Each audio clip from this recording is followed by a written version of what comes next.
En ce moment même, vous voyagez à travers l'espace à plus de 560 000 milles par heure sur un carrousel cosmique si vaste que la lumière elle-même met 100 000 ans pour le traverser d'un bord à l'autre.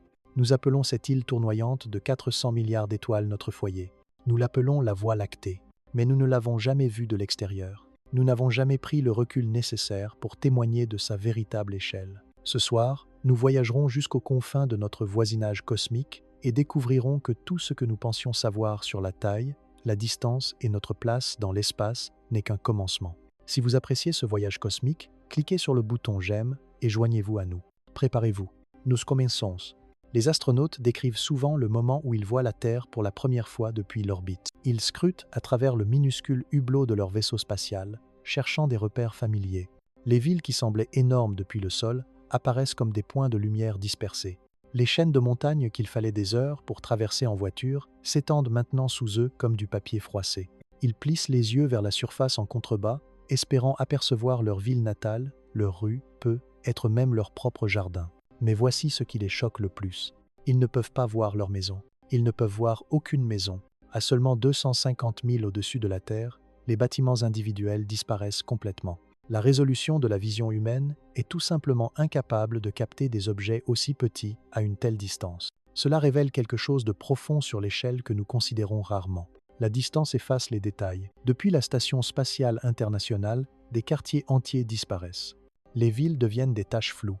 Les pays se fondent en traînées brunes et vertes sur la surface de la planète. Ce qui semblait incroyablement grand depuis le sol se révèle incroyablement petit depuis l'espace. Maintenant, imaginez de vous éloigner encore plus. À 1000 miles d'altitude, des États entiers se transforment en formes indistinctes. À 10 000 miles, les continents commencent à fusionner en une bille bleue flottant dans l'obscurité. La Terre qui semblait infinie lorsque vous traversiez votre jardin tient désormais confortablement dans votre champ de vision. Cependant, cette illusion de perspective fonctionne dans les deux sens. Tout comme nous rétrécissons vue d'en haut, l'espace qui nous entoure devient plus vaste que ce que nos esprits peuvent saisir. Ce vide noir, entourant notre minuscule planète, s'étend dans toutes les directions sur des distances qui font paraître la largeur de la Terre comme un grain de sable sur une plage sans fin. Considérez ceci. Si vous pouviez d'une manière ou d'une autre réduire la Terre à la taille d'une bille posée sur votre bureau, l'étoile la plus proche serait encore à plus de 4000 milles de distance. Cette bille serait seule dans un espace vide s'étendant plus loin que la distance de New York à Los Angeles. L'isolement est stupéfiant. Ce vide écrasant entre les objets définit notre voisinage cosmique. Nous existons sur un minuscule rocher entouré d'un océan de vide si vaste que la lumière, voyageant à 670 millions de milles par heure, mais des années à traverser d'un point d'intérêt à un autre. Mais nous ne sommes pas seuls dans ce vide. Nous le traversons en tant que passagers sur quelque chose de bien plus grandiose qu'une simple planète. Nous voguons à bord d'un ensemble d'étoiles et de mondes si énormes qu'il éclipse notre imagination la plus folle. Nous habitons une galaxie.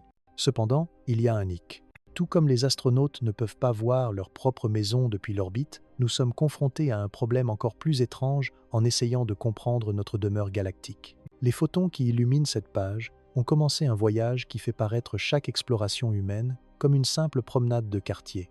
La lumière de notre plus proche voisine stellaire, Proxima du Centaure, a quitté cette étoile il y a plus de 4 ans. 4 ans. La lumière qui frappe vos yeux en ce moment a commencé son voyage alors que d'autres personnes occupaient d'autres emplois, alors que d'autres chansons passaient à la radio, alors que le monde paraissait complètement différent de ce qu'il est aujourd'hui. Cette lumière a voyagé à travers le vide de l'espace pendant 4 ans pour vous atteindre à cet instant précis. Christophe Colomb a navigué sur environ 4000 milles de l'Espagne aux Amériques. Cela semblait être une distance impossible pour ses contemporains. Il craignait qu'il ne tombe du bord du monde. Il redoutait les monstres marins et les tempêtes sans fin. À son époque, 4000 miles représentaient la limite absolue du courage et de l'imagination humain. La lumière dans votre pièce a parcouru 25 billions de milles. Laissez ce nombre s'installer dans votre esprit. 25 billions de miles. Si vous pouviez conduire une voiture à la vitesse de l'autoroute 24 heures sur 24, 7 jours sur 7, sans vous arrêter pour l'essence, la nourriture ou le sommeil, il vous faudrait plus de 40 millions d'années pour couvrir cette distance.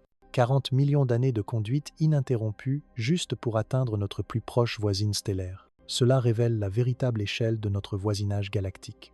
Les étoiles qui apparaissent comme de minuscules points lumineux dans notre ciel nocturne brillent en réalité comme de massives fournaises nucléaires, beaucoup plus grandes et plus brillantes que notre propre Soleil. Elles semblent petites uniquement en raison des distances à couper le souffle impliquées. L'espace s'étend si loin entre les étoiles que la lumière, la chose la plus rapide de l'univers, nécessite des années pour effectuer la traversée. Notre galaxie contient environ 400 milliards de ces soleils lointains. Certains brillent à seulement 4 années-lumière de distance, comme Proxima du Centaure. D'autres flamboient à des distances de 50 000 années-lumière ou plus. Chacune pompe des photons dans l'espace, envoyant la lumière fusée à travers le vide vers nous. Une partie de cette ancienne lumière stellaire a quitté sa source avant même l'existence des humains. Une autre a commencé son voyage avant que les dinosaures ne marchent sur la Terre. Lorsque vous levez les yeux vers le ciel nocturne, vous voyez une machine à remonter le temps. Vous êtes témoin du passé se diffusant à travers l'espace. Les étoiles que vous observez ont pu être explosées il y a des siècles, mais leur lumière finale voyage toujours vers vous, transportant des messages d'un cosmos qui n'existe plus. Cela crée une situation étrange. Nous vivons à l'intérieur de quelque chose de si vaste que nous ne pourrons jamais le voir en entier d'un seul coup. Nous faisons l'expérience de notre galaxie comme des fourmis rampant sur la surface d'une horloge géante, capables d'examiner de minuscules portions, mais jamais capables de prendre du recul pour observer le mécanisme complet. La lumière provenant du bord lointain de notre galaxie voyage vers nous depuis 100 000 ans, transportant des informations sur des lieux si distants qu'ils pourraient tout aussi bien exister dans un univers entièrement différent. Imaginez que vous tenez un seul grain de sable entre vos doigts. Sentez son poids minuscule. Remarquez comment il se fait à peine sentir contre votre peau. Ce grain mesure environ 1 millimètre de diamètre. Vous pourriez le perdre dans le tapis et ne jamais le retrouver. Vous pourriez l'emporter d'un souffle léger. Il représente l'un des plus petits objets que vous pouvez manipuler confortablement à main nue. Maintenant, laissez ce grain de sable représenter la Terre entière. Chaque montagne, chaque océan, chaque ville, chaque personne qui a jamais vécu est compressée dans cette minuscule particule. Un monde entier se réduit à quelque chose que vous pourriez accidentellement inhaler. À cette échelle, quelle serait la taille de votre ville? Votre quartier devient invisible. Votre maison disparaît complètement. Votre ville, même une grande métropole comme New York ou Los Angeles, se réduit à une bosse microscopique à la surface du grain de sable. Vous auriez besoin d'un puissant microscope juste pour la détecter. Mais nous ne faisons que commencer cet exercice. Si la Terre se réduit à la taille d'un grain de sable, notre Lune devient un petit caillou flottant à 20 pieds de distance. Le Soleil se transforme en un ballon de plage positionné à un demi-mille sur la route. Jupiter atteint la taille d'une grosse bille roulant à environ 3000 de votre position. Ces distances s'étendent déjà au-delà de l'expérience humaine confortable. Un demi-mille semble gérable. 3 miles nécessitent une bonne marche. Mais l'étoile la plus proche, Proxima du Centaure, se trouve maintenant à 125 000 milles de distance. Vous ne pourriez pas vous y rendre en voiture. Vous ne pourriez pas vous y rendre en avion de ligne commerciale. Il vous faudrait une fusée juste pour atteindre notre plus proche voisine stellaire dans cet univers, à l'échelle d'un grain de sable. Ce modèle réduit révèle quelque chose de choquant à propos de l'espace. Les distances entre les objets de notre système solaire, qui semblent déjà incroyablement grandes, ne représentent pratiquement rien par rapport à l'espace interstellaire. Nous vivons entassés dans une minuscule poche de chaleur et de matière, entourés d'un vide si complet qu'il défie l'entendement. À cette échelle, notre système solaire tout entier tient confortablement dans un cercle d'environ 10 mètres de diamètre. Mais le prochain système solaire se trouve à 125 000 milles de distance. Le vide entre les systèmes stellaires s'étend sur 12 000 fois plus loin que toute la largeur de notre famille planétaire locale. Cependant, même ces distances stupéfiantes pâlissent en comparaison de l'étendue totale de notre galaxie. Si nous maintenons cette échelle du grain de sable, notre demeure galactique s'étend sur 11 milliards de milles d'un bord à l'autre. 11 milliards de miles. La lumière mettrait 6 heures à traverser cette distance, même à sa vitesse incroyable de 670 millions de milles par heure. Mais cette comparaison ne parvient toujours pas à saisir la véritable étrangeté de l'échelle galactique, car nous n'avons traité que de la distance jusqu'à présent. En ce moment même, alors que vous lisez ces mots, vous vous déplacez plus vite qu'aucun humain n'a jamais voyagé. Vous n'êtes pas simplement en train de tourner avec la rotation de la Terre, qui vous emporte vers l'est à environ 1000 milles par heure. Vous n'êtes pas seulement en orbite autour du Soleil avec notre planète, ce qui ajoute 67 000 miles par heure supplémentaires à votre vélocité. Vous participez à quelque chose de bien plus spectaculaire et violent que l'un ou l'autre de ces mouvements familiers. Notre système solaire tout entier file à travers l'espace à 560 000 milles par heure. Cette vitesse défie l'expérience humaine. Les avions de chasse les plus rapides atteignent environ 1500 milles par heure. L'avion de ligne supersonique Concorde atteignait environ 1 350 miles par heure. Les fusées spatiales atteignent peu, être 25 000 milles par heure en échappant à la gravité terrestre. Mais nous, assis parfaitement immobiles sur nos chaises, voyageons à travers le cosmos à des vitesses qui font paraître tous les transports humains comme de paisibles promenades. Qu'est-ce qui motive cette incroyable vélocité? Nous orbitons autour de quelque chose. Notre Soleil, ainsi que sa famille de planètes, de lunes, d'astéroïdes et de comètes, tournent autour d'un centre gravitationnel situé à environ 26 000 années-lumière de nous. Nous tournons autour de ce centre comme une pierre tourbillonnant au bout d'une ficelle. Mais la ficelle s'étend sur des distances que la lumière met 26 000 ans à parcourir. Ce mouvement orbital entraîne notre système solaire sur une trajectoire si énorme qu'il faut 250 millions d'années pour accomplir une seule révolution. Il y a 250 millions d'années, lorsque notre système solaire occupait pour la dernière fois cette même position dans l'espace, les dinosaures n'avaient pas encore évolué. Le supercontinent de la Pangée commençait tout juste à se former. La vie sur Terre se composait principalement de simples créatures marines. Nous avons accompli moins de 20 tours autour de ce centre cosmique depuis la formation de notre planète. La Terre existe depuis environ 4-5 milliards d'années, mais nous n'avons réussi que 18 orbites complètes de notre galaxie pendant toute cette période. Notre planète a 18 années galactiques. Cela met notre existence en perspective. Toute l'histoire de l'humanité, des premiers outils en pierre à l'exploration spatiale, s'est déroulée pendant moins de 1% d'une seule orbite galactique. Rome s'est élevée et est tombée. Des civilisations ont émergé et ont disparu. Des espèces entières ont évolué et se sont éteintes. Tout cela pendant que nous nous déplacions à travers une minuscule tranche de notre voisinage cosmique. Mais que se trouve-t-il exactement au centre de cette vaste danse orbitale? Quel objet massif possède une force gravitationnelle suffisante pour entraîner notre système solaire et des centaines de milliards d'autres étoiles dans cette procession lente et majestueuse? La réponse implique quelque chose de si extrême que cela déforme l'espace lui-même. Pendant la majeure partie de l'histoire humaine, nous avons cru que nous occupions le centre de la création. La Terre était immobile tandis que le Soleil, la Lune, les planètes et les étoiles tournaient autour de nous en cercle parfait. Cela avait du sens. Nous ne pouvions sentir aucun mouvement sous nos pieds. Nous observions les objets célestes se lever et se coucher avec la régularité d'une horloge. De toute évidence, raisonnions-nous, tout le reste devait bouger, tandis que nous restions stationnaires au centre cosmique. Cette hypothèse confortable a duré jusqu'à ce que les astronomes développent de meilleurs instruments et commencent à mesurer les choses plus soigneusement. D'abord, ils ont découvert que la Terre orbite autour du Soleil plutôt que l'inverse. Cette rétrogradation fut blessante, mais au moins notre Soleil pouvait encore occuper le centre de quelque chose de plus grand. Puis, en 1917, l'astronome Arlo Shapley fit une découverte qui brisa même cet espoir modeste. Shapley étudiait les amas globulaires, des boules denses d'étoiles anciennes qui planent autour de notre galaxie comme des lucioles autour d'un feu de camp. Il mesura leur distance et cartographia leur position dans l'espace. Ce qu'il découvrit choqua la communauté scientifique. Ces amas stellaires ne se centraient pas autour de notre système solaire. Ils ne se centraient même pas autour de notre région locale de l'espace.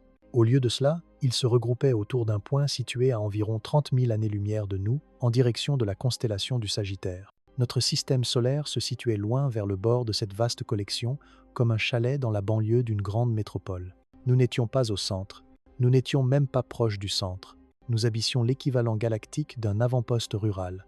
Cette découverte a révélé que nous vivons à l'intérieur de quelque chose de beaucoup plus grand que quiconque ne l'avait imaginé. Shapley a calculé que notre galaxie s'étend sur environ 100 000 années-lumière d'un bord à l'autre. Notre système solaire se situe à environ 26 000 années-lumière du centre galactique, nous plaçant plus près du bord extérieur que du milieu. Si notre galaxie était une pizza, nous vivrions quelque part près de la croûte, certainement pas à un emplacement de choix près du centre où se concentrent toutes les bonnes garnitures. Cette position nous est en fait extrêmement bénéfique, bien que nous ne le réalisions pas à l'époque. Le centre galactique s'avère être un environnement violent et hostile, rempli de radiations intenses, de chaos gravitationnel et de phénomènes exotiques qui stériliseraient toutes les planètes voisines. Notre emplacement en banlieue offre un environnement calme et stable où une chimie complexe peut évoluer sur des milliards d'années. Mais la révélation de Shapley a soulevé une nouvelle question. Si nous orbitons autour de quelque chose à 30 000 années-lumière de distance, qu'est-ce qui pourrait être assez massif pour lier gravitationnellement des centaines de milliards d'étoiles dans cette énorme structure tournante? La réponse ne viendrait que des décennies plus tard. Et quand elle est arrivée, elle s'est avérée plus étrange que quiconque ne s'y attendait. Mesurer la largeur de notre galaxie a présenté aux astronomes un défi impossible. Comment mesurer quelque chose quand on est piégé à l'intérieur? Comment déterminer la taille d'une forêt quand on se tient entre les arbres? Comment cartographier les frontières d'une ville quand on ne peut pas quitter les limites de la ville? Les astronomes ont été confrontés exactement à ce problème lorsqu'ils ont essayé de déterminer la taille réelle de notre demeure galactique. Harlow Shapley a résolu cette énigme en utilisant une astuce ingénieuse. Il ne pouvait pas sortir de notre galaxie pour la mesurer directement. Alors, à la place, il a cartographié les emplacements des amas globulaires, ces boules denses d'étoiles anciennes qui orbitent autour de notre centre galactique comme des lampadaires lointains. Shapley savait que ces amas globulaires entouraient notre galaxie dans un halo à peu près sphérique. S'il pouvait mesurer les distances jusqu'à suffisamment d'amas et tracer leur position dans un espace tridimensionnel, il pourrait délimiter les frontières invisibles de notre demeure galactique. Les amas agiraient comme des bornes d'arpentage, définissant les bords de quelque chose de trop grand pour être vu directement. Cela nécessitait de résoudre un autre problème apparemment impossible, mesurer les distances jusqu'à des objets situés à des dizaines de milliers d'années-lumière. Shapley a accompli cela en étudiant les étoiles variables céphéides, des étoiles spéciales qui pulsent, devenant plus brillantes puis plus faibles selon un schéma prévisible. Étonnamment, la vitesse à laquelle ces étoiles pulsent est directement liée à leur luminosité réelle. Une céphéide qui pulse lentement brille intrinsèquement plus fort qu'une qui pulse rapidement. Cette relation a donné à Shapley une règle cosmique. Lorsqu'il observait une étoile variable céphéide, il pouvait chronométrer son schéma de pulsation pour déterminer sa luminosité réelle. Ensuite, il pouvait comparer cette véritable luminosité à sa luminosité apparente depuis la Terre. La différence entre la luminosité réelle et la luminosité observée révélait la distance, car les objets plus éloignés apparaissent toujours plus faibles que les objets proches. En utilisant cette technique, Shapley a mesuré les distances de dizaines d'amas globulaires dispersés dans le ciel. Lorsqu'il a tracé leur position, un motif est apparu. Les amas délimitaient une vaste région sphérique d'environ 100 000 années-lumière de diamètre. Notre système solaire ne se trouvait nulle part près du centre de la sphère. Au lieu de cela, nous occupions une position à environ 2/3 du chemin vers le bord. Cette mesure a choqué tout le monde, y compris Shapley lui-même. 100 000 années-lumière dépassaient toutes les estimations précédentes de la taille galactique par des marges énormes. La plupart des astronomes avaient supposé que notre galaxie pouvait s'étendre sur quelques milliers d'années-lumière, comparables aux distances entre les étoiles voisines. Au lieu de cela, Shapley a révélé que nous habitons quelque chose d'une échelle véritablement cosmique. 100 000 années-lumière signifie que la lumière, voyageant à 670 millions de milles par heure, nécessite 100 000 ans pour traverser d'un côté de notre galaxie à l'autre. Sa mesure a remarquablement bien résisté. Les techniques modernes ont légèrement affiné son estimation, mais Shapley avait obtenu l'échelle de base exactement juste en utilisant des instruments qui semblent primitifs par rapport aux normes d'aujourd'hui. Cependant, les amas globulaires de Shapley ne cartographiaient que les frontières visibles de notre galaxie. Quelque chose d'invisible nous entoure. Nous ne pouvons pas le voir, nous ne pouvons pas le toucher, nous ne pouvons le détecter avec aucun instrument normal. Pourtant, cette substance mystérieuse surpasse en masse tout ce qui est visible dans notre galaxie dans un rapport d'environ 20:1. Les étoiles, les planètes, les nuages de gaz, les particules de poussière et toute la matière normale que nous pouvons observer ne représentent qu'environ 5% de notre demeure galactique. Les 95% restants sont constitués de quelque chose que nous appelons la matière noire. Comment savons-nous que la matière invisible existe si nous ne pouvons pas la détecter directement ? De la même manière que nous savons que le vent existe alors que nous ne pouvons pas voir l'air, nous observons ses effets sur d'autres choses. Les étoiles dans les régions extérieures de notre galaxie orbitent trop rapidement autour du centre galactique. Elles se déplacent si vite qu'elles devraient se disperser et s'éparpiller dans l'espace intergalactique comme de la boue projetée par un pneu en rotation. L'attraction gravitationnelle de toute la matière visible de notre galaxie ne peut pas fournir une force suffisante pour maintenir ces étoiles rapides en orbite stable. Quelque chose d'autre doit être là, bas, quelque chose d'assez massif pour générer l'attraction gravitationnelle supplémentaire requise pour maintenir notre galaxie intacte. Cette masse invisible forme un halo à peu près sphérique autour de notre galaxie, s'étendant bien au-delà du disque visible rempli d'étoiles. Des mesures récentes suggèrent que ce halo de matière noire s'étend sur près de 2 millions d'années-lumière de diamètre. 2 millions d'années-lumière. Cela signifie que la véritable frontière de notre demeure galactique s'étend 20 fois plus loin que les étoiles visibles. La majeure partie de notre galaxie est constituée d'espaces vides remplis de particules invisibles que nous ne comprenons pas. Pensez-y de cette façon, si notre galaxie visible était un faisceau de lampes de poche dans une pièce sombre, le halo de matière noire serait la pièce entière entourant ce petit cône de lumière. Nous vivons à l'intérieur du faisceau, entouré de vastes volumes de masse invisible que nous ne pouvons détecter que par son influence gravitationnelle. Cette matière noire ne se comporte pas comme la matière normale. Elle n'émet pas de lumière. Elle n'absorbe pas la lumière. Elle n'interagit pas du tout avec le rayonnement électromagnétique. Les particules de matière noire peuvent traverser la matière normale comme si elles n'étaient même pas là. Des milliards de particules de matière noire traversent votre corps chaque seconde sans aucune interaction.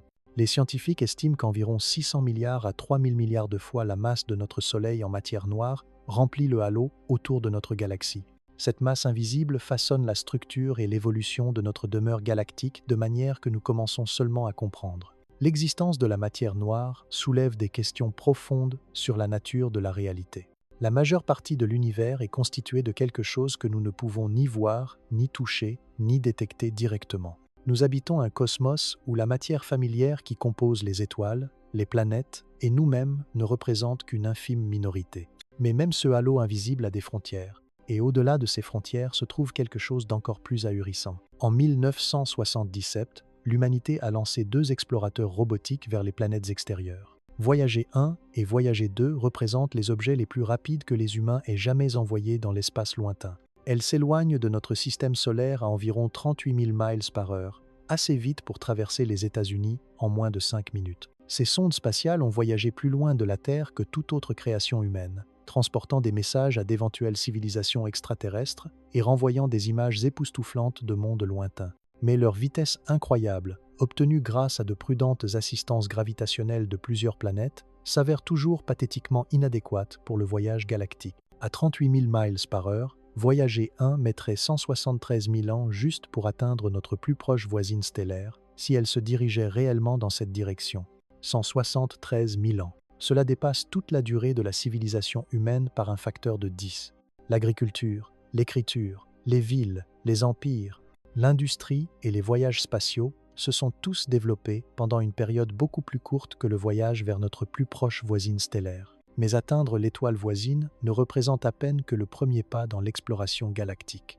Pour traverser toute la largeur de notre galaxie, il faudrait à voyager 7 milliards d'années de voyage constant, 1,7 milliard d'années. Cette durée éclipse non seulement l'histoire humaine, mais toute l'histoire de la vie complexe sur Terre. Lorsque voyager aurait commencé un tel voyage hypothétique, les formes de vie les plus avancées sur notre planète auraient été de simples bactéries et algues. Les organismes multicellulaires n'avaient pas encore évolué. Les animaux n'existaient pas. Les plantes n'existaient pas.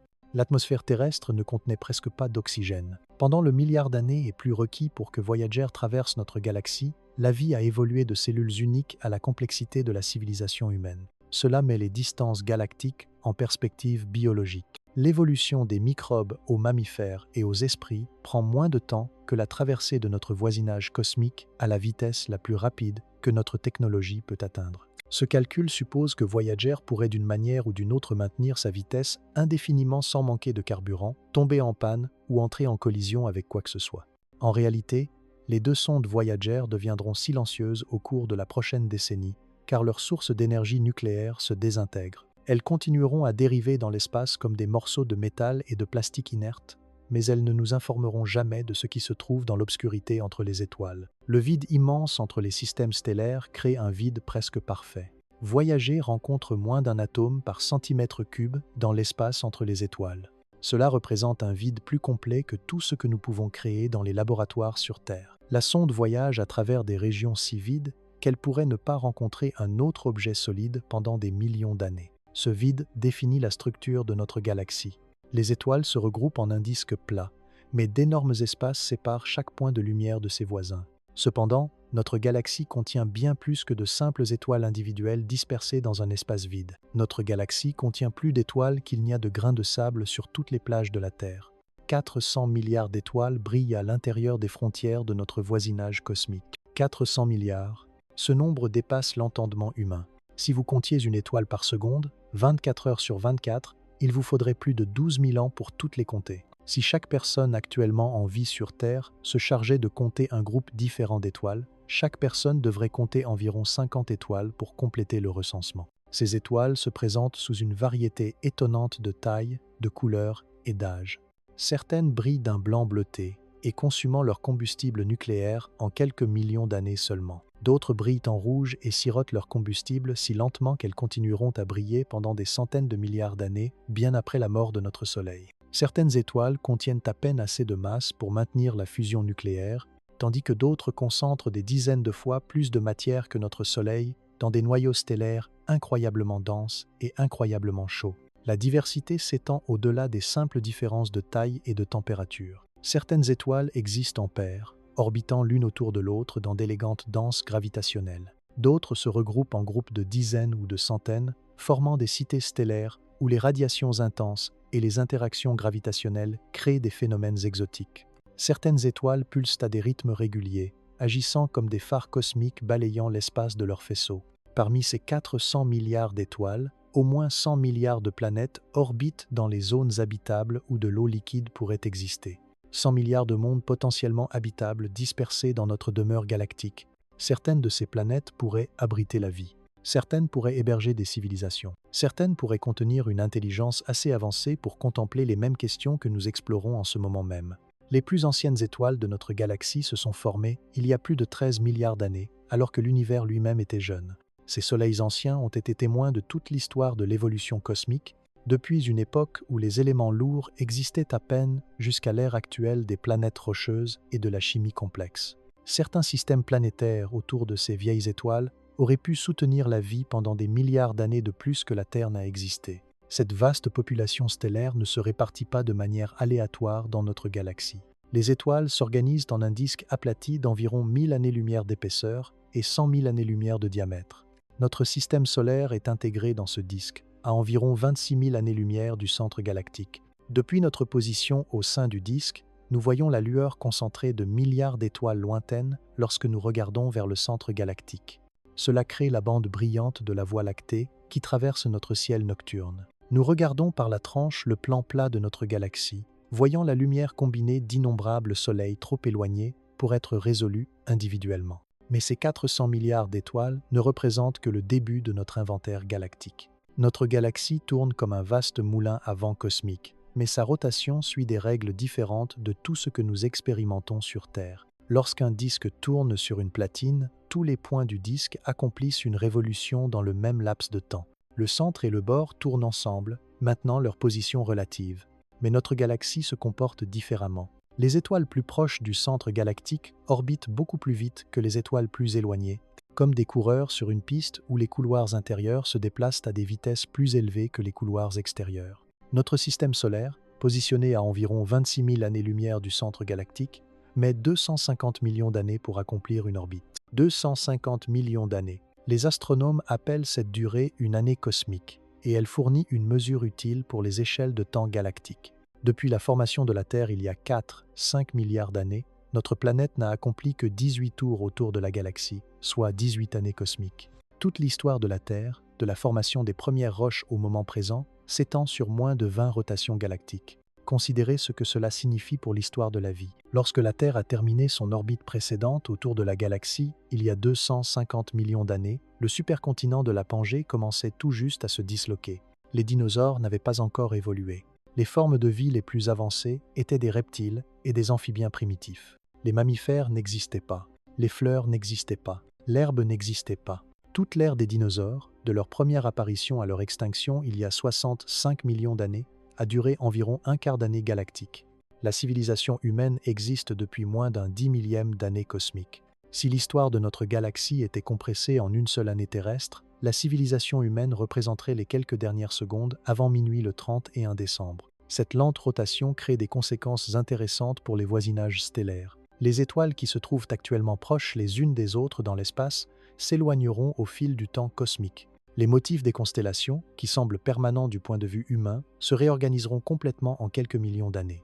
La trajectoire orbitale de notre Soleil nous fait monter et descendre à travers le disque galactique alors que nous tournons autour du centre. Nous passons environ 33 millions d'années au-dessus du plan central du disque, puis nous plongeons pour passer 33 millions d'années en dessous, créant un doux mouvement de balancement qui prend environ 66 millions d'années pour compléter un cycle. Certains scientifiques suggèrent que cette oscillation verticale pourrait être corrélée avec des événements d'extinction de masse sur Terre. Lorsque notre système solaire traverse le plan central du disque, nous rencontrons des concentrations plus denses de gaz, de poussière et de débris qui pourraient perturber les confins de notre système solaire et envoyer des comètes dévalées vers les planètes intérieures. Les étoiles dans différentes parties de notre galaxie orbitent à des vitesses différentes, créant un motif complexe de mouvements stellaires que les astronomes appellent rotation différentielle. Au centre exact de notre galaxie se cache quelque chose de si massif et dense que cela déforme l'espace et le temps. Sagittarius A, le trou noir supermassif au cœur de notre galaxie, contient la masse de 4 millions de soleils compressés dans une région plus petite que notre système solaire.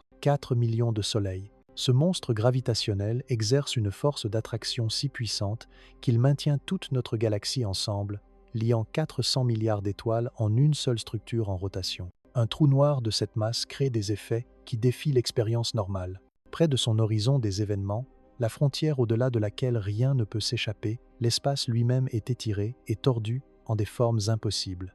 Le temps s'écoule plus lentement qu'ici sur Terre. Les horloges près de ce trou noir tourneraient plus lentement que celles de votre salon.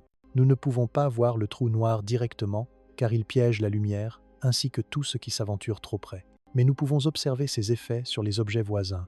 Les étoiles qui orbitent près de Sagittarius A fois atteignent des vitesses de plus de 3000 mètres par seconde alors qu'elles tournent autour de l'ancre gravitationnelle invisible. 3000 mètres par seconde. Ces étoiles complètent des périodes orbitales mesurées en années, pas en siècles ou en millénaires. Le trou noir se nourrit occasionnellement lorsque des nuages de gaz ou même des étoiles entières s'approchent trop de son emprise gravitationnelle. Alors que la matière spirale vers l'horizon des événements, la friction la chauffe à des températures de millions de degrés. Cette matière surchauffée brille intensément en rayons X et en ondes radio avant de disparaître à jamais au-delà du point de non-retour. Des observations récentes ont révélé que Sagittarius A fois tourne à une vitesse proche du maximum possible pour n'importe quel trou noir. Il tourne si vite qu'il entraîne l'espace lui-même dans sa rotation, créant un phénomène appelé entraînement des référentiels, frame dragging, qui a été prédit par la théorie de la relativité générale d'Einstein. Ce trou noir central s'est probablement formé tôt dans l'histoire de notre galaxie,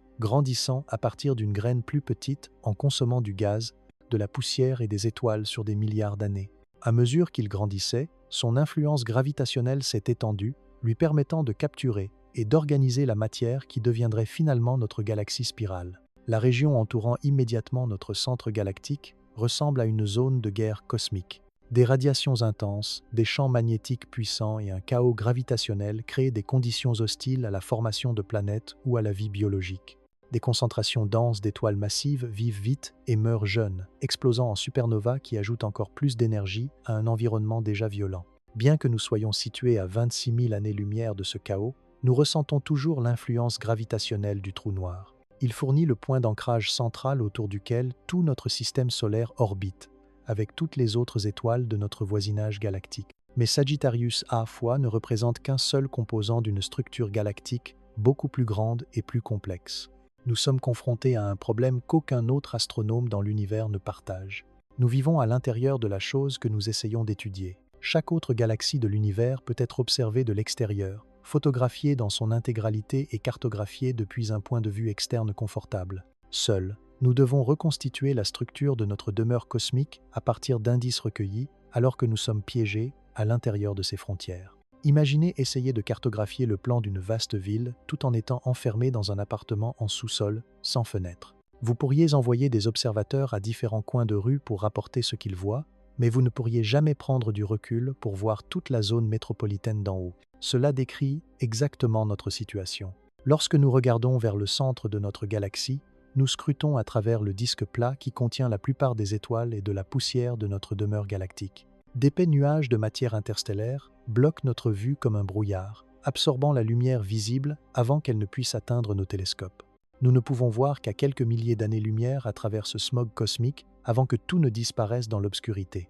Les ondes radio et la lumière infrarouge pénètrent ce brouillard galactique mieux que la lumière visible, nous permettant de sonder plus profondément la structure de notre galaxie.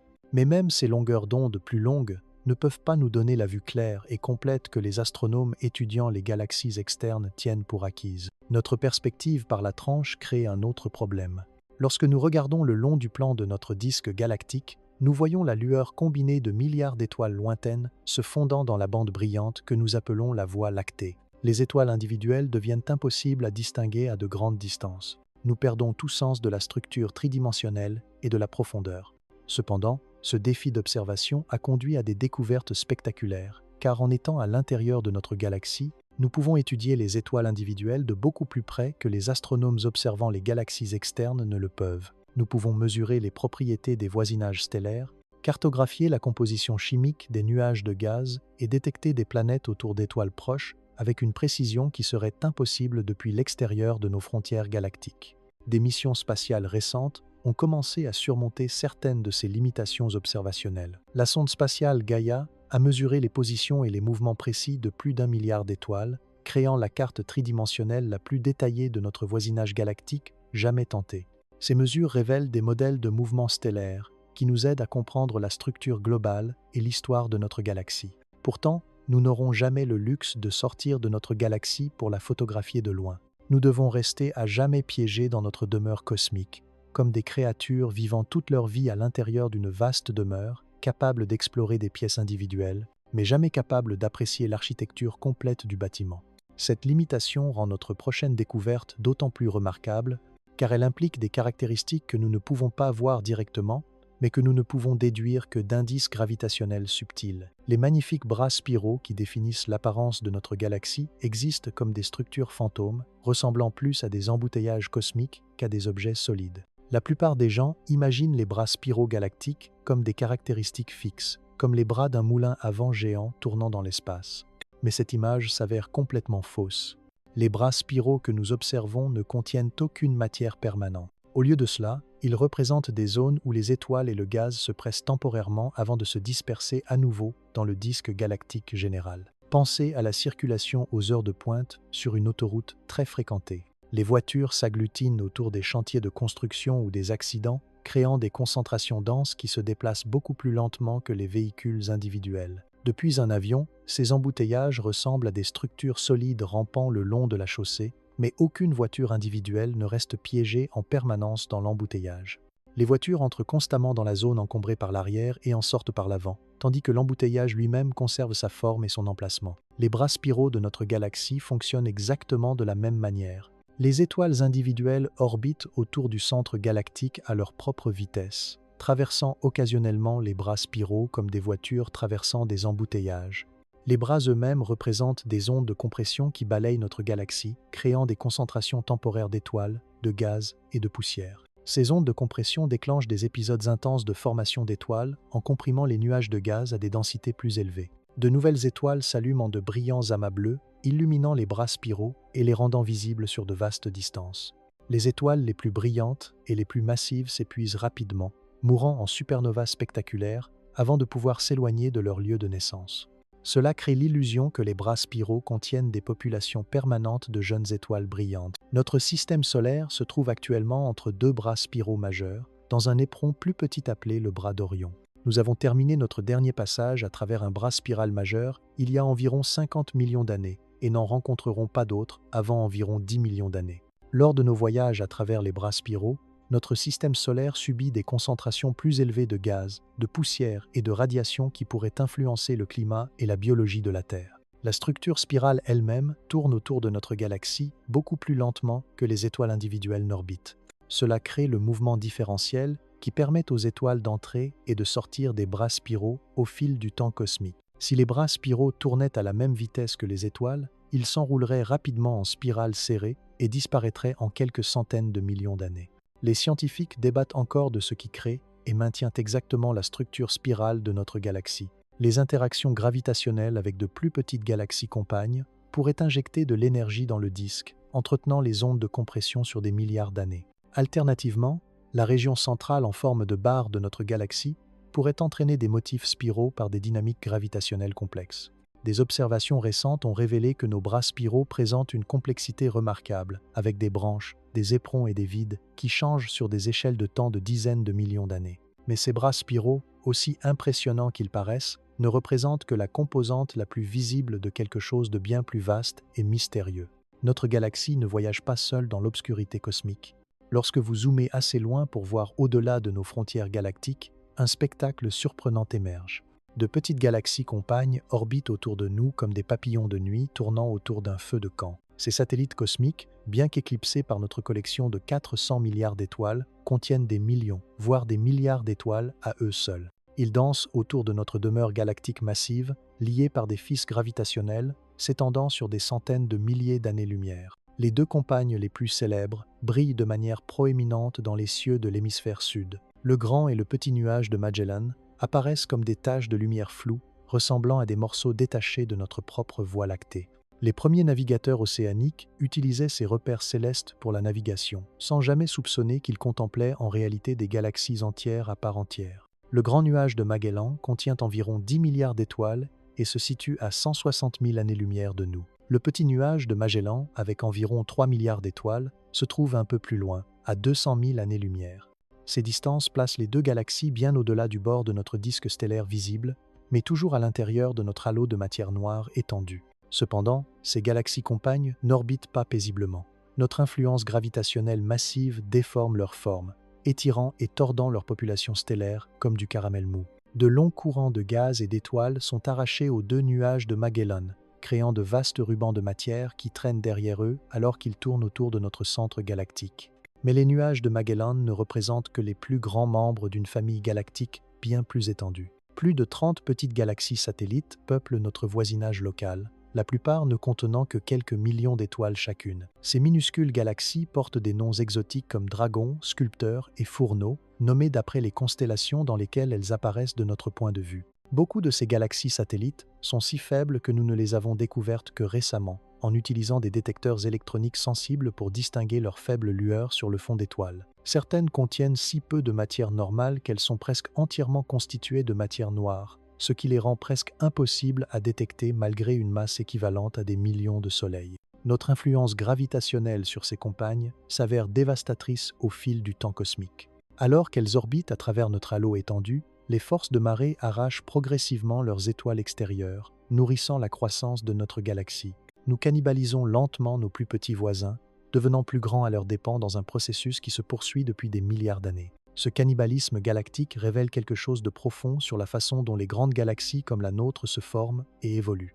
La galaxie que vous pouvez voir ne représente que le noyau brillant de quelque chose de bien plus vaste et presque entièrement invisible. Des mesures récentes révèlent que notre halo de matière noire s'étend sur près de 2 millions d'années-lumière depuis notre centre galactique. 2 millions d'années-lumière. Cela signifie que la véritable frontière de notre demeure galactique s'étend 20 fois plus loin que le bord visible de notre disque stellaire. La majeure partie de notre galaxie est constituée d'espaces vides remplis de matière invisible que nous ne pouvons détecter que par ses effets gravitationnels. Imaginez notre galaxie visible comme un noyau de cerise au centre d'un ballon de basket. Le noyau de cerise représente le disque de 100 000 années-lumière contenant toutes nos étoiles, gaz et poussières familiers. Le ballon de basket représente la véritable étendue de notre domaine galactique, rempli de particules de matière noire qui n'interagissent avec rien d'autre que la gravité. Ce halo invisible contient au moins 10 fois plus de masse que toute la matière visible de notre galaxie réunie. L'équivalent de 600 milliards à 3 billions de masses solaires de matière noire nous entoure dans un nuage à peu près sphérique qui éclipse tout ce que nous pouvons réellement observer. Nous vivons à l'intérieur de cette vaste structure invisible comme des créatures des grands fonds habitant la zone illuminée d'un océan qui s'étend bien au-delà de leur expérience. Le halo de matière noire façonne le comportement de tout ce qui se trouve à l'intérieur de ces frontières. Les galaxies satellites orbitent à travers ce milieu invisible, subissant des forces gravitationnelles de la matière qu'elles ne peuvent ni voir ni toucher. Les trajectoires orbitales de nos galaxies compagnes tracent la véritable architecture gravitationnelle de notre demeure cosmique, révélant la présence de matière noire par leurs mouvements. Des simulations informatiques récentes suggèrent que notre halo de matière noire contient des milliers de sous-halos plus petits, des concentrations denses de matière invisible qui se déplacent à travers la structure plus grande comme des bancs de poissons nageant dans l'océan. Certains de ces sous-halos pourraient être assez massifs pour capturer de la matière normale et former de petites galaxies satellites. D'autres restent à jamais sombres, constituées entièrement de particules qui n'interagissent jamais avec les photons. Cette enveloppe étendue de matière noire détermine la relation de notre galaxie avec l'univers plus large. L'influence gravitationnelle du halo s'étend pour capturer le gaz tombant de l'espace intergalactique, fournissant la matière première pour la formation continue d'étoiles. Il nous protège également d'une partie de la violence de l'environnement cosmique, déviant les particules à haute vitesse et les objets plus petits qui pourraient autrement perturber la structure délicate de notre galaxie. La frontière entre notre halo de matière noire et l'espace intergalactique reste mal définie. La densité du halo diminue progressivement avec la distance de notre centre galactique, devenant finalement si mince qu'elle se fond imperceptiblement avec le fond général de matière noire qui remplit tout l'espace. Mais même cette énorme structure invisible ne représente qu'un seul composant d'une architecture cosmique encore plus grandiose. Notre galaxie n'est pas le disque stable et parfaitement équilibré que la plupart des gens imaginent. Au lieu de cela, notre demeure cosmique oscille et fléchit comme une pièce de monnaie en rotation, perdant lentement son élan. Les bords extérieurs de notre disque galactique se courbent vers le haut et vers le bas, créant des ondulations qui se propagent vers l'intérieur en direction du centre, comme des vagues sur un étang perturbé. Ce mouvement de gauchissement représente l'un des aspects les plus dynamiques et surprenants de notre structure galactique. Des observations récentes utilisant des étoiles variables de différents âges ont révélé que le gauchissement de notre galaxie effectue une précession, ou tourne dans le sens inverse, à un rythme d'environ un 2/100 de degré tous les millions d'années. Cela signifie que le motif de gauchissement lui-même tourne lentement autour de notre centre galactique dans la direction opposée au mouvement orbital de nos étoiles. Qu'est-ce qui cause ces étranges mouvements d'oscillation? Le coupable semble être notre halo de matière noire. Les modèles informatiques suggèrent que notre halo invisible a une forme légèrement aplatie comme un ballon de football plutôt qu'une sphère parfaite. Alors que notre disque stellaire tourne à l'intérieur de cette distribution de matière noire oblate, des couples gravitationnels créent le mouvement d'oscillation que nous observons. Pensez à une pièce de monnaie tournant sur une table. Alors que la friction ralentit la rotation de la pièce, elle commence à osciller de plus en plus dramatiquement jusqu'à ce qu'elle tombe finalement à plat. Notre galaxie subit des dynamiques similaires, mais au lieu de la friction, le désalignement entre notre disque en rotation et l'axe principal de notre halo de matière noire crée les couples qui entraînent le mouvement d'oscillation. Cette oscillation galactique affecte tout ce qui se trouve dans notre voisinage cosmique. Les étoiles dans les régions extérieures de notre disque subissent des accélérations verticales en chevauchant les vagues de gauchissement. Les nuages de gaz sont comprimés et étirés alors que le disque fléchit autour d'eux. Même notre système solaire, bien que relativement proche du centre galactique, participe à cette lente danse cosmique. Le mouvement d'oscillation fournit également des informations cruciales sur la distribution de la matière noire autour de notre galaxie. En mesurant la précession du gauchissement, les astronomes peuvent déduire la forme et l'orientation du halo invisible qui domine la masse de notre galaxie. Cela nous donne l'un des rares moyens directs de sonder les propriétés de la matière noire à des échelles galactiques. Les galaxies satellites ajoutent des complications supplémentaires à notre oscillation galactique. Le grand et le petit nuage de Magellan, ainsi que nos plus petites galaxies compagnes, exercent leurs propres influences gravitationnelles sur la structure de notre disque. Leurs mouvements orbitaux créent des couples supplémentaires qui modifient le taux de précession et le motif de notre gauchissement galactique. Cette découverte révèle que notre galaxie existe dans un état constant d'évolution dynamique, répondant continuellement aux influences gravitationnelles de la matière visible et invisible. Cependant, notre disque oscillant fait face à une transformation future encore plus dramatique. Dans 4-5 milliards d'années, notre ciel nocturne sera transformé par l'un des événements les plus spectaculaires de l'histoire cosmique, la galaxie d'Andromède. Notre plus proche grande voisine galactique fonce vers nous à environ 250 000 miles par heure. Cette collection colossale d'1 billion d'étoiles entrera en collision avec notre galaxie dans ce que les astronomes appellent la catastrophe cosmique la plus prévisible. La fusion remodèlera les deux galaxies au-delà de toute reconnaissance, créant une nouvelle structure cosmique à partir des débris de nos demeures actuelles. En ce moment, Andromède apparaît comme une faible tache de lumière dans nos ciels d'automne, à peine visible à l'œil nu, bien qu'elle contienne plus d'étoiles que toute notre galaxie. Mais cette spirale apparemment délicate ne se trouve qu'à 2-5 millions d'années-lumière, ce qui en fait la plus proche grande galaxie de la nôtre. En termes cosmiques, nous partageons pratiquement le même voisinage. À mesure qu'Andromède s'approche, son influence gravitationnelle commencera à perturber la structure de notre galaxie bien avant que la collision réelle ne se produise.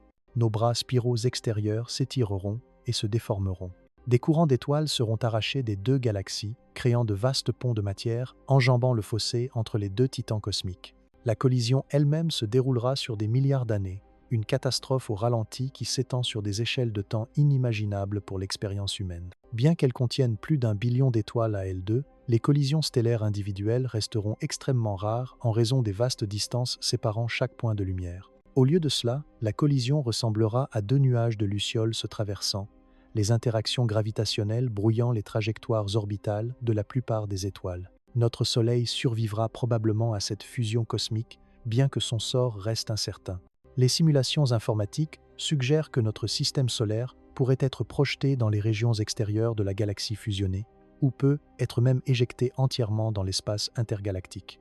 La Terre pourrait se retrouver en orbite autour d'une étoile qui erre à jamais entre les galaxies, sans aucune demeure galactique à appeler sienne. Les trous noirs supermassifs au centre des deux galaxies se rapprocheront en spirale l'un de l'autre pendant la fusion pour finalement se combiner en un seul monstre gravitationnel, contenant la masse de plus de 5 millions de soleils. Cette fusion de trous noirs libérera plus d'énergie en ondes gravitationnelles que notre Soleil n'en émettra en lumière pendant toute sa durée de vie de 10 milliards d'années. La galaxie fusionnée résultante, que les astronomes ont surnommée Milcomède, ne ressemblera en rien à aucune de ses structures parentes. Au lieu de deux élégantes galaxies spirales, la collision produira une seule galaxie elliptique, un ensemble d'étoiles en forme de ballon de football, sans structure organisée ni bras spiraux. Mais cette collision ne représente qu'un exemple de l'environnement cosmique violent qui nous entoure. Tout notre groupe local de galaxies, y compris la Voie lactée et Andromède, fonce à travers l'espace vers quelque chose de massif et de mystérieux à 600 mètres par seconde. Cela représente notre vélocité collective vers une anomalie gravitationnelle que les astronomes appellent le grand attracteur. Cette concentration de masse invisible se trouve à environ 150 millions d'années-lumière en direction des constellations de l'Hydre et du Centaure. Caché derrière la poussière et les étoiles de notre propre disque galactique, le grand attracteur exerce une attraction gravitationnelle sur des milliers de galaxies sur des centaines de millions d'années-lumière. Son influence s'étend si loin qu'elle affecte le mouvement de tout notre voisinage cosmique, entraînant des amas et des superamas de galaxies vers lui, comme des débris pris dans un tourbillon cosmique. Qu'est-ce qui pourrait être assez massif pour dominer gravitationnellement de si énormes volumes d'espace? Le grand attracteur contient la masse équivalente à des dizaines de milliers de galaxies comme la nôtre, concentrées dans une région d'environ 500 millions d'années-lumière de diamètre. Cela représente l'une des plus grandes structures de l'univers connu, un point d'ancrage gravitationnel qui façonne le mouvement de la matière sur de vastes distances cosmiques. Le mystère s'épaissit car le grand attracteur est partiellement caché derrière notre propre galaxie. Lorsque nous regardons dans cette direction, les étoiles et la poussière de notre disque galactique bloquent notre vue de ce qui se trouve au-delà. Les astronomes appellent cela la zone d'évitement, une région où les observations deviennent extrêmement difficiles en raison de l'obscurcissement par notre propre demeure cosmique. En utilisant des télescopes capables de voir à travers la poussière, les astronomes ont identifié plusieurs amas de galaxies massifs en direction du grand attracteur. L'amas de la Règle, l'amas du Centaure et l'amas de l'Hydre contribuent tous à l'attraction gravitationnelle qui affecte notre mouvement dans l'espace. Mais même en additionnant toutes ces structures visibles, on ne peut pas expliquer la force attractive totale que nous observons. Quelque chose d'autre doit être là, bas. Une masse supplémentaire peut, être sous forme de concentration de matière noire ou d'amas de galaxies cachées, contribue à l'influence gravitationnelle du grand attracteur. L'inventaire complet de la matière responsable de notre mouvement cosmique reste inconnu, caché derrière le voile de la matière obscurcissante de notre propre galaxie. Cette découverte révèle que notre galaxie ne se déplace pas au hasard dans l'espace. Au lieu de cela, nous suivons des courants gravitationnels établis par les plus grandes structures de l'univers. Nous sommes les passagers d'un fleuve cosmique, emportés par des forces qui opèrent à des échelles éclipsant même notre demeure galactique massive. Des observations récentes ont révélé une structure encore plus grande au-delà du grand attracteur. Le superamas de Shapley, contenant des milliers de galaxies, pourrait représenter la destination ultime de notre voyage cosmique. Mais le drame gravitationnel qui se joue dans notre voisinage cosmique implique plus que ces attracteurs lointains. Notre galaxie agit comme un prédateur cosmique, dévorant lentement les voisins plus petits qui s'aventurent trop près. La galaxie naine elliptique du Sagittaire fournit un exemple parfait de ce cannibalisme galactique en action. Cette petite collection d'environ 4 milliards d'étoiles traverse actuellement le disque de notre galaxie, étant déchiquetée par nos forces gravitationnelles alors qu'elle tente de compléter son orbite autour de notre centre galactique. Au cours des derniers milliards d'années, notre gravité a arraché la plupart de la population stellaire d'origine de la naine du Sagittaire. De longs courants d'étoiles traînent maintenant derrière la galaxie perturbée comme des rubans, marquant sa trajectoire orbitale à travers notre halo galactique. Ces courants stellaires s'enroulent complètement autour de notre galaxie, créant des anneaux d'étoiles qui se déplacent en synchronisation avec le mouvement de leurs galaxies parentes. La destruction se produit lentement mais inexorablement. Chaque fois que la naine du Sagittaire traverse notre disque galactique dense, les forces de marée arrachent ses étoiles les plus externes. La galaxie naine rétrécit à chaque passage, perdant de la masse et se dissolvant progressivement dans notre population stellaire plus grande. Les simulations informatiques suggèrent que d'ici les prochains milliards d'années, la naine du Sagittaire disparaîtra complètement, ses étoiles étant entièrement intégrées à notre structure galactique. Ce processus de cannibalisme galactique a façonné la croissance de notre galaxie tout au long de l'histoire cosmique. Beaucoup d'étoiles de notre halo galactique proviennent probablement de petites galaxies satellites que notre gravité a capturées et détruites au cours des 10 derniers milliards d'années. La distribution lisse des étoiles dans notre halo représente en fait les restes mélangés de dizaines ou de centaines de galaxies plus petites. Le grand nuage de Magellan fait face à un sort similaire, bien que sa destruction se déroulera sur une période beaucoup plus longue. Des mesures récentes de son mouvement suggèrent qu'il pourrait ne pas être sur une orbite stable autour de notre galaxie. Au lieu de cela, le grand nuage de Magellan pourrait effectuer sa première approche rapprochée de notre voisinage galactique, ayant été récemment capturé par notre influence gravitationnelle étendue. Alors que le grand nuage de Magellan se rapprochera en spirale au cours des prochains milliards d'années, notre gravité arrachera progressivement ses étoiles et son gaz extérieur. Les affres de la mort de la galaxie alimenteront de nouveaux épisodes de formation d'étoiles dans notre propre disque, à mesure que son contenu en gaz sera incorporé dans nos bras spiraux. Même nos plus petites galaxies satellites montrent des signes de cette destruction continue. Les galaxies naines ultra faibles, ne contenant que quelques milliers d'étoiles, portent les cicatrices de la perturbation de marée. Leurs formes allongées et leur distribution stellaire perturbée révèlent la violence gravitationnelle qu'elles ont subie lors de leur passage à travers notre environnement galactique. Cette prédation galactique représente un aspect fondamental de l'évolution cosmique. Les grandes galaxies comme la nôtre se développent principalement en consommant des voisins plus petits, plutôt qu'en accumulant de la matière directement depuis l'espace intergalactique. La preuve de ce cannibalisme cosmique nous entoure,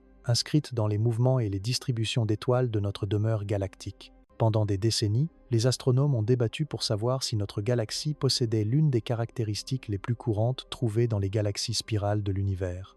La plupart des galaxies spirales contiennent une barre centrale, une concentration allongée d'étoiles, qui s'étend vers l'extérieur depuis le noyau galactique comme le manche d'un altère cosmique. Ces barres stellaires jouent un rôle crucial dans l'évolution galactique, canalisant le gaz vers l'intérieur pour alimenter la formation d'étoiles et aidant à entraîner les motifs des bras spiraux qui définissent la structure de la galaxie. Mais découvrir si notre propre galaxie contenait une telle caractéristique s'est avéré remarquablement difficile. Le problème venait de notre position à l'intérieur du disque galactique. Lorsque vous vivez à l'intérieur d'une galaxie, détecter sa structure à grande échelle revient à essayer de cartographier la forme d'une forêt en se tenant au milieu des arbres. Les nuages de poussière dispersés dans notre disque galactique absorbent la lumière visible, créant une zone d'obscurcissement qui bloque notre vue du centre galactique et rend l'analyse structurelle presque impossible. La percée est venue en 2005 lorsque le télescope spatial Spitzer a utilisé la lumière infrarouge pour percer la poussière et cartographier la distribution des étoiles dans les régions centrales de notre galaxie. Le rayonnement infrarouge pénètre la poussière cosmique bien mieux que la lumière visible, permettant aux astronomes de voir à travers le matériau obscurcissant qui avait caché la structure interne de notre galaxie pendant si longtemps. Les observations infrarouges ont révélé une vérité surprenante. Notre galaxie contient bien une barre centrale s'étendant sur environ 27 000 années-lumière de bout en bout. Cette structure stellaire massive contient des milliards d'étoiles disposées selon un motif allongé qui tourne comme un seul corps rigide autour de notre centre galactique.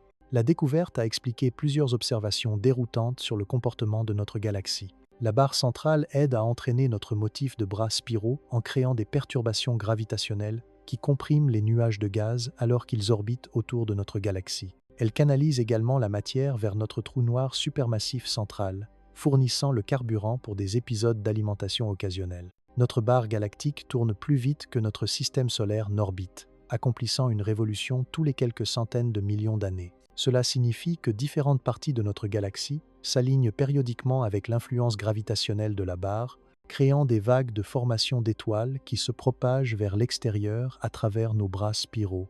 L'existence de la barre affecte également l'évolution à long terme de notre galaxie.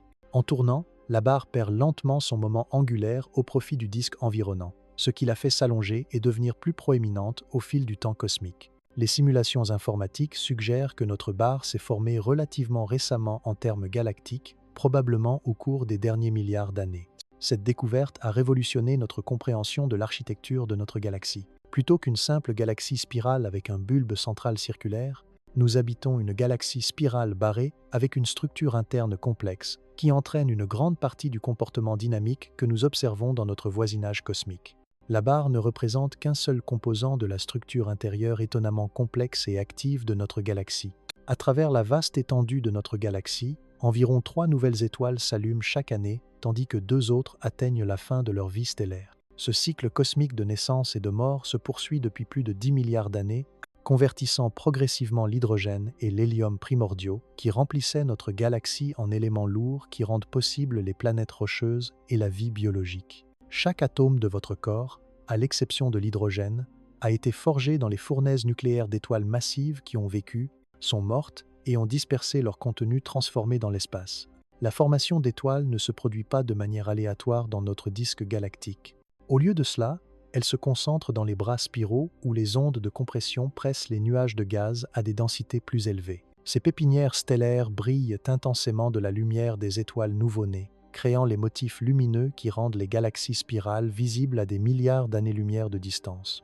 Les étoiles les plus massives, contenant 10 à 100 fois plus de matière que notre Soleil, consumant leur combustible nucléaire en quelques millions d'années seulement avant d'exploser en supernova. Ces explosions stellaires libèrent plus d'énergie en quelques secondes que notre Soleil n'en émettra pendant toute sa durée de vie de 10 milliards d'années. Les ondes de choc des supernovas comprimant les nuages de gaz voisins, déclenchant de nouvelles vagues de formation d'étoiles dans un cycle auto-entretenu. Les étoiles de masse inférieure comme notre Soleil brûlent leur combustible beaucoup plus lentement, brillant de manière stable pendant des milliards d'années, avant de gonfler progressivement en géantes rouges et de se rétrécir finalement en naines blanches. Ces étoiles à longue durée de vie fournissent des sources d'énergie stables qui pourraient potentiellement soutenir l'évolution biologique sur des planètes en orbite sur des échelles de temps cosmiques. La composition chimique des nouvelles étoiles a changé de façon spectaculaire au cours de l'histoire de notre galaxie. La première génération d'étoiles s'est formée à partir d'hydrogène et d'hélium pur, les seuls éléments qui existaient après le Big Bang. Lorsque ces étoiles primordiales sont mortes, elles ont dispersé des éléments plus lourds dans l'espace par le biais de vents stellaires et d'explosions de supernovas. Chaque génération suivante d'étoiles a incorporé ces éléments plus lourds, enrichissant progressivement notre galaxie en carbone, oxygène, silicium, fer et tous les autres éléments nécessaires à une chimie complexe. Notre Soleil, formé il y a environ 4-5 milliards d'années, représente au moins une étoile de troisième génération, construite à partir de matériaux traités à travers de multiples cycles de naissance et de mort stellaire. Le taux actuel de formation d'étoiles dans notre galaxie a considérablement diminué par rapport à son pic il y a environ 10 milliards d'années. Pendant la jeunesse de notre galaxie, de nouvelles étoiles s'allumaient à des taux peu être 10 fois plus élevés qu'aujourd'hui. Ce ralentissement reflète l'épuisement progressif des matières premières nécessaires à la formation d'étoiles, à mesure que de plus en plus de gaz est piégé dans des vestiges stellaires à longue durée de vie. Les modèles informatiques suggèrent que notre galaxie continuera à former des étoiles pendant encore de nombreux milliards d'années, mais à des taux en constante diminution. Finalement, la formation d'étoiles cessera complètement lorsque notre galaxie aura épuisé ses réserves de gaz et de poussière. Ce processus de recyclage stellaire opère à des échelles qui englobent toute notre demeure galactique. La frontière de notre galaxie refuse de rester en place. Pendant des décennies, les astronomes ont supposé que le disque stellaire de notre galaxie se terminait à un bord bien défini, à environ 50 000 années-lumière du centre galactique. Au-delà de ce point, ils s'attendaient à ne trouver qu'un espace vide peuplé par l'amas globulaire occasionnel ou une étoile errante. Mais des observations récentes ont brisé cette hypothèse confortable. En 2018, des astronomes utilisant les données de la mission spatiale Gaia ont découvert des étoiles appartenant à notre disque galactique à des distances de 84 000 à 103 000 années-lumière du centre. Ces populations stellaires lointaines existent bien au-delà de ce qui était autrefois considéré comme la limite absolue de la structure de notre galaxie, étendant les frontières connues de notre demeure cosmique de dizaines de milliers d'années-lumière. Plus surprenant encore, des études de suivi ont repoussé la détection d'étoiles du disque à des distances approchant les 130 000 années-lumière de notre centre galactique. Cela signifie que notre galaxie s'étend considérablement plus loin que le diamètre canonique de 100 000 années-lumière que les astronomes utilisent depuis plus d'un siècle. Mais le disque stellaire ne représente qu'une partie de l'histoire. Des mesures récentes du halo de matière noire de notre galaxie suggèrent qu'il s'étend sur près de 2 millions d'années-lumière depuis notre centre, 20 fois plus loin que les populations stellaires visibles. La véritable frontière de notre domaine galactique atteint presque la moitié de la distance jusqu'à la galaxie d'Andromède, notre plus proche grande voisine galactique. Cette structure étendue crée une énigme pour les modèles de formation et d'évolution des galaxies. Comment notre galaxie peut-elle maintenir des populations stellaires organisées à des distances aussi énormes de l'encre gravitationnelle centrale? Les périodes orbitales des étoiles dans ces régions extérieures dépassent le milliard d'années, ce qui signifie qu'elles n'ont accompli qu'une poignée d'orbites depuis la formation de notre galaxie. La découverte de cette structure étendue soulève également des questions sur l'endroit où notre galaxie se termine et où l'espace intergalactique commence. Si notre halo de matière noire s'étend sur 2 millions d'années-lumière, tandis que le halo d'Andromède s'étend sur une distance similaire, les deux halos pourraient déjà se toucher ou se chevaucher. En ce sens, la collision entre nos galaxies peut être déjà commencée, même si les populations stellaires ne fusionneront pas avant encore 4 milliards d'années. Les interactions gravitationnelles avec les galaxies satellites peuvent aider à expliquer certaines de ces populations stellaires étendues. Alors que notre gravité déchire les galaxies compagnes plus petites, leurs étoiles sont dispersées sur de vastes volumes d'espace. Certains de ces courants stellaires perturbés pourraient expliquer les étoiles lointaines que nous observons maintenant dans les régions extérieures de notre galaxie. L'expansion continue des frontières connues de notre galaxie reflète les améliorations de la technologie d'observation et des techniques d'analyse de données. Chaque nouvelle génération de télescopes et de missions spatiales révèle des composantes jusqu'alors cachées de notre demeure cosmique, repoussant toujours plus loin les frontières du connu. Ce schéma suggère que la véritable étendue de notre galaxie pourrait être encore plus grande que les mesures actuelles ne l'indiquent. Des autoroutes magnétiques invisibles serpentent à travers notre galaxie, canalisant le flux de particules chargées sur des distances qui éclipsent des systèmes solaires entiers. Ces champs magnétiques galactiques, bien que des milliers de fois plus faibles qu'un aimant de réfrigérateur, s'étendent sur toute l'étendue de 100 000 années-lumière de notre demeure cosmique. Ils parcourent l'espace interstellaire comme des lignes électriques cosmiques, guidant le mouvement du gaz électriquement chargé et influençant la naissance et la mort des étoiles dans notre voisinage galactique. Les lignes de champs magnétiques suivent le motif spiral de la structure de notre galaxie, s'enroulant autour de notre centre galactique en de grands arcs qui reflètent la distribution des bras spiraux. Cet alignement se produit parce que la rotation de notre galaxie étire et tord le champ magnétique, un peu comme essorer une serviette mouillée fait s'aligner l'eau le long de motifs en spirale dans le tissu. Ces autoroutes magnétiques jouent un rôle crucial dans la dynamique galactique qui reste invisible à notre expérience quotidienne. Les particules chargées, y compris les rayons cosmiques accélérés par les explosions de supernovas, suivent les lignes de champ magnétique lors de leur déplacement dans l'espace. Les protons et les électrons à haute énergie spiralent le long de ces pistes invisibles, parcourant parfois des milliers d'années-lumière avant de rencontrer des obstacles qui dévient leur trajectoire. Les champs magnétiques influencent également la formation d'étoiles, en fournissant une pression de soutien qui aide à résister à l'effondrement gravitationnel dans les nuages de gaz. Lorsque les lignes de champ magnétique s'emmêlent ou se comprimant, elles peuvent soit favoriser, soit inhiber la formation de nouvelles étoiles en fonction des conditions locales. Cette régulation magnétique aide à expliquer pourquoi la formation d'étoiles se produit dans certaines régions de notre galaxie, tout en laissant d'autres relativement stériles. Des observations récentes de missions spatiales ont commencé à cartographier la structure magnétique de notre galaxie avec un détail sans précédent. La mission Planck de l'Agence spatiale européenne a mesuré la polarisation de la lumière des grains de poussière interstellaire, révélant comment ces particules s'alignent avec la direction du champ magnétique local. Les cartes résultantes montrent un réseau complexe de structures magnétiques parcourant notre disque galactique. Ces champs magnétiques proviennent du mouvement de gaz électriquement conducteur à l'intérieur de notre galaxie. À mesure que des nuages d'hydrogène ionisé se déplacent dans l'espace, ils génèrent des courants électriques qui produisent des champs magnétiques. La rotation de notre galaxie amplifie et organise ensuite ces champs pour former la structure à grande échelle que nous observons aujourd'hui. La force du champ magnétique de notre galaxie varie considérablement d'une région à l'autre. Près du centre galactique, une activité stellaire intense et la présence de notre trou noir supermassif créent des forces de champ magnétique des centaines de fois supérieures à la moyenne galactique. Dans les régions calmes entre les bras spiraux, le champ magnétique devient si faible qu'il influence à peine le comportement des particules chargées.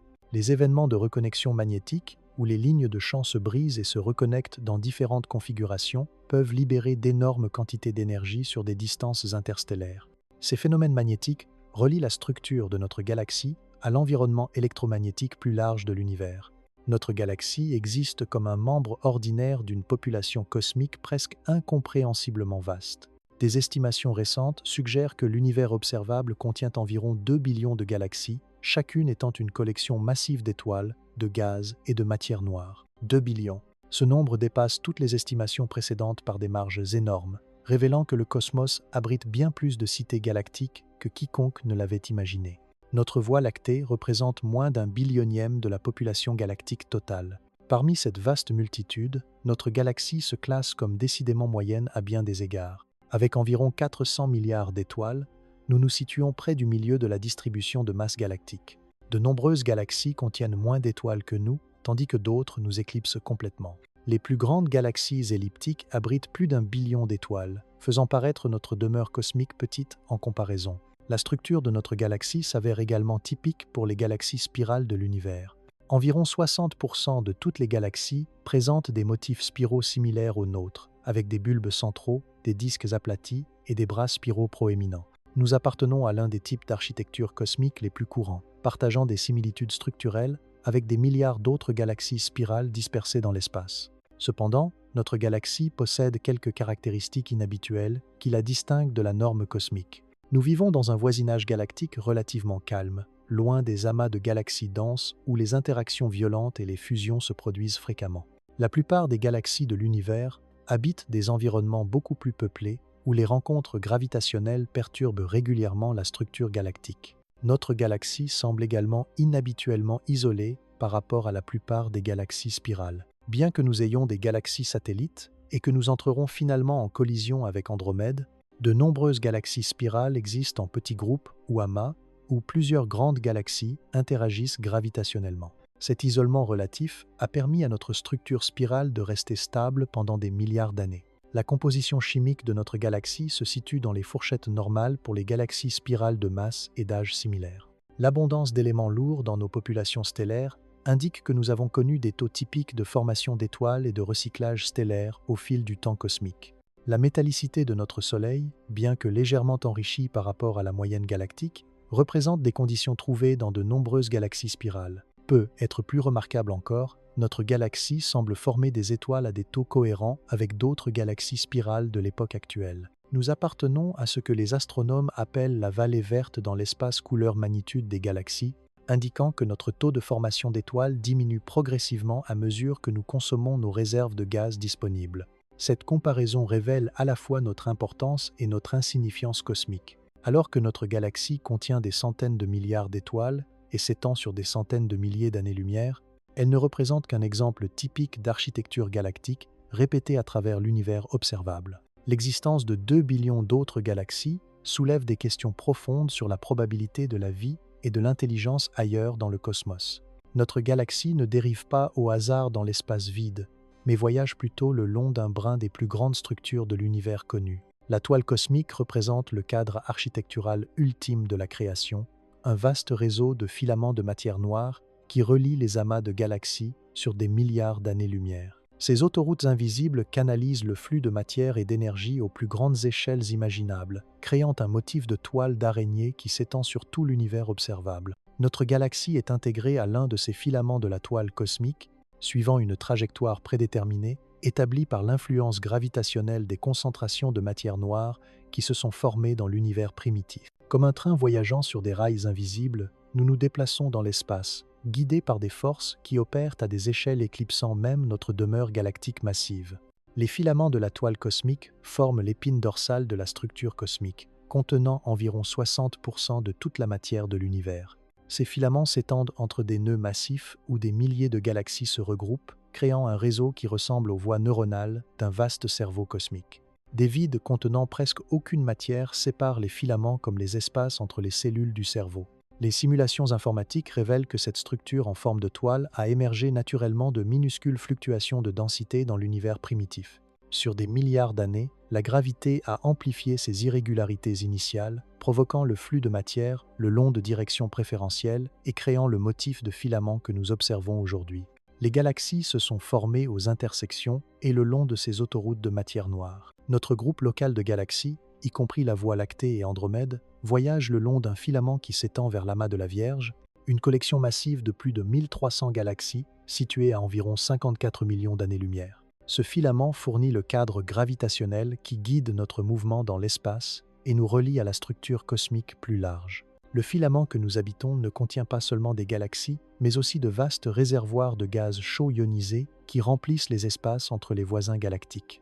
Ce milieu intergalactique, chauffé à des températures de millions de degrés, brille faiblement en lumière de rayons X et fournit la matière première pour la formation et la croissance continue des galaxies. Des observations récentes ont commencé à cartographier directement la toile cosmique en détectant ce gaz intergalactique chaud et en mesurant les subtils effets de lentilles gravitationnelles créées par les filaments de matière noire. Ces études confirment que notre galaxie voyage bien le long de l'un des composants structurels fondamentaux de l'univers. La toile cosmique influence également l'évolution de notre galaxie en régulant le flux de matière entre les environnements galactiques et intergalactiques. Le gaz tombant dans notre galaxie le long du filament fournit le carburant pour la formation continue d'étoiles, tandis que les vents galactiques entraînés par les supernovas et le rayonnement stellaire peuvent s'échapper par ces mêmes voies. Ce contexte cosmique révèle que l'histoire et l'avenir de notre galaxie restent intimement liés aux plus grandes échelles d'organisation cosmique. Si nous pouvions d'une manière ou d'une autre voyager à l'extérieur de notre galaxie et regarder en arrière, nous serions témoins de l'un des plus beaux spectacles de l'univers. Notre demeure cosmique apparaîtrait comme une élégante galaxie spirale, ses bras majestueux brillant de la lumière de milliards d'étoiles, disposées en courbes gracieuses qui s'étendent vers l'extérieur depuis un bulbe central brillant. Des amas bleu-blanc de jeunes étoiles massives illumineraient les bras spiraux comme des guirlandes de Noël tendues le long des autoroutes cosmiques, tandis que la lueur jaune chaude des étoiles plus anciennes remplirait les espaces entre les bras d'un éclat plus discret. La structure centrale en forme de barre s'étendrait à travers le cœur de la galaxie, sa concentration allongée d'étoiles anciennes tournant lentement autour du trou noir, supermassif à notre cœur galactique. Des traînées sombres de poussière traceraient les bras spiraux, créant des motifs complexes de lumière et d'ombre qui révèlent la structure interne de la galaxie et l'activité de formation d'étoiles en cours. De ce point de vue externe impossible, nous pourrions observer le faible halo d'amas globulaires entourant notre galaxie comme des lucioles autour d'un feu de camp. Ces anciennes cités stellaires apparaîtraient comme de minuscules points de lumière concentrés, leurs orbites traçant la véritable forme tridimensionnelle de notre demeure galactique. Le halo étendu de matière noire resterait invisible, sa présence n'étant détectable que par les effets gravitationnels sur les objets voisins. Le disque de notre galaxie apparaîtrait remarquablement mince vu par la tranche, ressemblant à une crêpe cosmique avec une épaisseur inférieure à un cinquantième de son diamètre. Le gauchissement galactique serait clairement visible de cette perspective, montrant comment nos régions extérieures se courbent vers le haut et vers le bas, comme un disque vinyle déformé tournant lentement dans l'espace. Les galaxies satellites seraient clairement visibles comme de plus petites compagnes, orbitant autour de notre demeure galactique massive. Des courants d'étoiles arrachés à ses voisins perturbés traceraient des arcs délicats à travers le ciel, enregistrant la violence gravitationnelle infligée par les forces de marée de notre galaxie. La galaxie d'Andromède qui s'approche se profilerait au loin, sa propre structure spirale clairement visible sur le fond cosmique. Mais nous ne profiterons jamais de cette perspective externe. Nous restons à jamais piégés dans notre demeure galactique, comme des créatures vivant toute leur vie à l'intérieur d'une vaste cathédrale, capables d'examiner les détails architecturaux individuels, mais jamais capables de sortir et d'apprécier la conception complète du bâtiment de loin. Cette limitation définit la condition humaine à des échelles cosmiques. Nous habitons quelque chose de bien plus grandiose que nous-mêmes, mais nous ne pourrons jamais pleinement comprendre sa beauté ou sa complexité, car nous ne pouvons pas échapper à notre position en son sein. Nous devons reconstituer l'apparence de notre galaxie à partir de fragments et d'indices, comme des archéologues reconstruisant un ancien temple à partir de pierres éparses. Malgré cette limitation, nous avons réussi à cartographier notre demeure galactique avec une précision remarquable. Grâce à des observations minutieuses, des simulations informatiques et des comparaisons avec des galaxies externes, nous avons appris que nous habitons l'une des structures les plus magnifiques de l'univers. Notre galaxie s'étend sur plus de 100 000 années-lumière, contient 400 milliards d'étoiles et participe à la plus grande danse cosmique imaginable. Nous sommes des citoyens de l'infini, des résidents d'une cité cosmique au-delà de toute compréhension humaine, cherchant à jamais à comprendre notre place dans la vaste architecture de l'univers.